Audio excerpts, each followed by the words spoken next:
एक पात्र से दूसरे पात्र में तेल ढालने पर जिस प्रकार वो एक अखंड धारा में गिरता है, उसी प्रकार किसी ध्येय वस्तु के निरंतर स्मरण को ध्यान कहते हैं। जब इस तरह की ध्यानावस्था ईश्वर के संबंध में प्राप्त हो जाती है तो सारे बंधन टूट जाते हैं।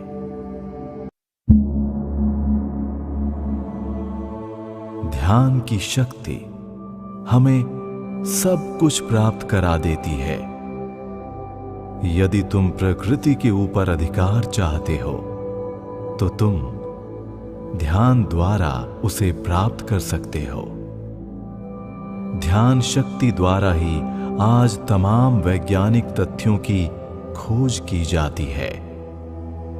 वे विषय का अध्ययन करते हैं और सब कुछ भूल जाते हैं।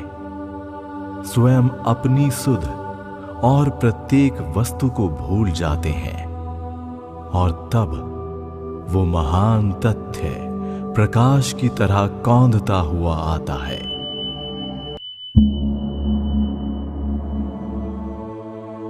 हमारे मन की शक्तियों की एकाग्रता ही हमारे लिए ईश्वर दर्शन का एकमात्र साधन है।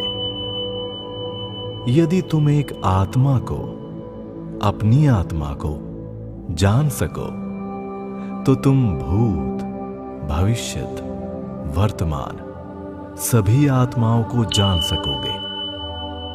एकाग्र मन मानो एक प्रदीप है जिसके द्वारा आत्मा का स्वरूप स्पष्ट रूप से देखा जा सकता है। सोचो कि तुम्हारे हृदय में एक आकाश है और उस आकाश के अंदर अग्नि शिखा के समान एक ज्योति उद्भासित हो रही है। उस ज्योति शिखा का अपनी आत्मा के रूप में चिंतन करो। फिर उस ज्योति के अंदर और एक ज्योतिर्मय आकाश की भावना करो। वही तुम्हारी आत्मा की आत्मा है। परमात्म स्वरूप ईश्वर है। हृदय में उसका ध्यान करो।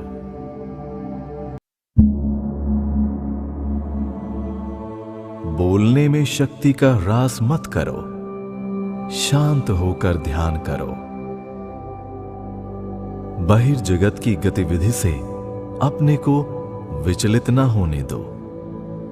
जब तुम्हारा मन सर्वोच्च अवस्था में पहुंचता है तब उसकी चेतना तुम्हें नहीं रहती।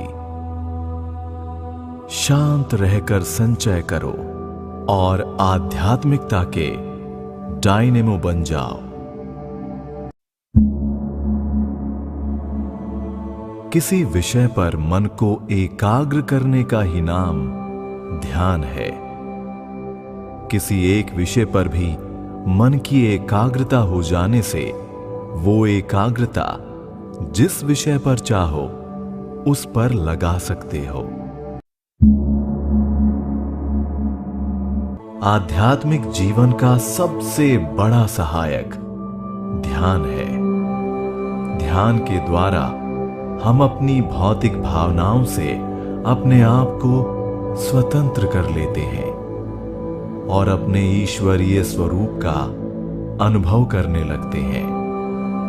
ध्यान करते समय हमें कोई बाहरी साधनों पर अवलंबित नहीं रहना पड़ता।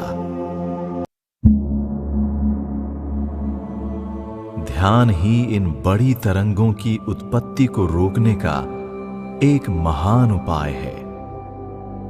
ध्यान के द्वारा मन की ये वृत्ति रूप लहरें दब जाती हैं।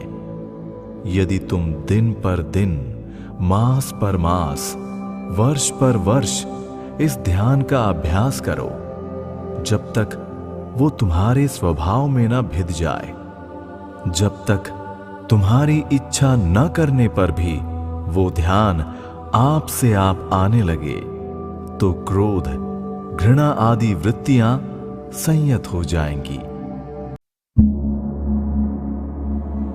प्रतिदिन कम से कम 2 बार अभ्यास करना चाहिए और उस अभ्यास का उपयुक्त समय है प्रातः और सायं, जब रात बीतती है और पौ फटती है, तथा जब दिन बीतता है और रात आती है। इन 2 समयों में प्रकृति अपेक्षाकृत शांत होती है।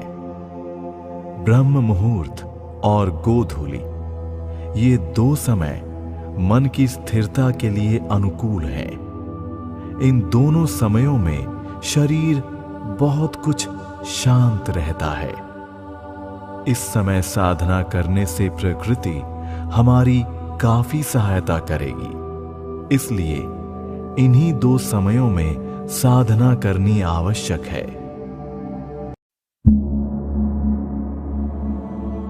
सोचो, सिर के ऊर्ध्व देश में एक कमल है।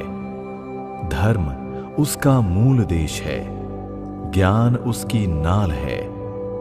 योगी की 8 सिद्धियां उस कमल के 8 दलों के समान हैं और वैराग्य उसके अंदर की कर्णिका है। जो योगी 8 सिद्धियां आने पर भी उनको छोड़ सकते हैं, वे ही मुक्ति प्राप्त करते हैं। इसीलिए 8 सिद्धियों का बाहर के 8 दलों के रूप में तथा अंदर की कर्णिका का पर वैराग्य अर्थात 8 सिद्धियां आने पर भी उनके प्रति वैराग्य के रूप में वर्णन किया गया है। इस कमल के अंदर हिरण्यमय, सर्वशक्तिमान, अस्पर्श, ओंकारवाच्य, अव्यक्त, किरणों से परिव्याप्त परम ज्योति का चिंतन करो, उस पर ध्यान करो।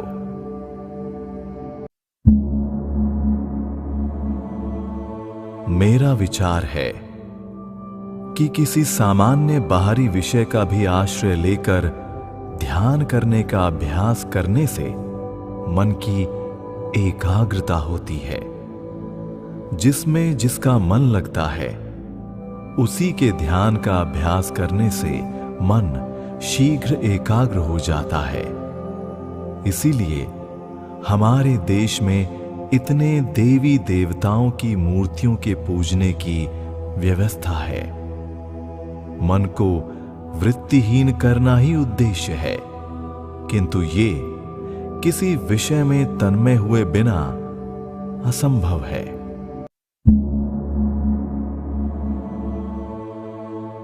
ध्यान के द्वार से हम उस तक पहुंचते हैं। प्रार्थनाएं, अनुष्ठान और पूजा के अन्य रूप ध्यान की शिशुशाला मात्र हैं। तुम प्रार्थना करते हो, तुम कुछ अर्पित करते हो। एक सिद्धांत था कि सभी बातों से मनुष्य का आध्यात्मिक बल बढ़ता है। कुछ विशेष शब्दों, पुष्पों, प्रतिमाओं, मंदिरों, बत्तियों को हिलाने के समान अनुष्ठानों, आरतियों का उपयोग मन को उस स्थिति में लाता है। पर वो स्थिति तो सदा मनुष्य की आत्मा में है, कहीं बाहर नहीं। लोग ये सब कर रहे हैं, पर वे जो अनजाने कर रहे हैं उसे तुम जानबूझकर करो। ये ध्यान की शक्ति है। तुम्हारे पास जो ज्ञान है वो कैसे आया? ध्यान की शक्ति से।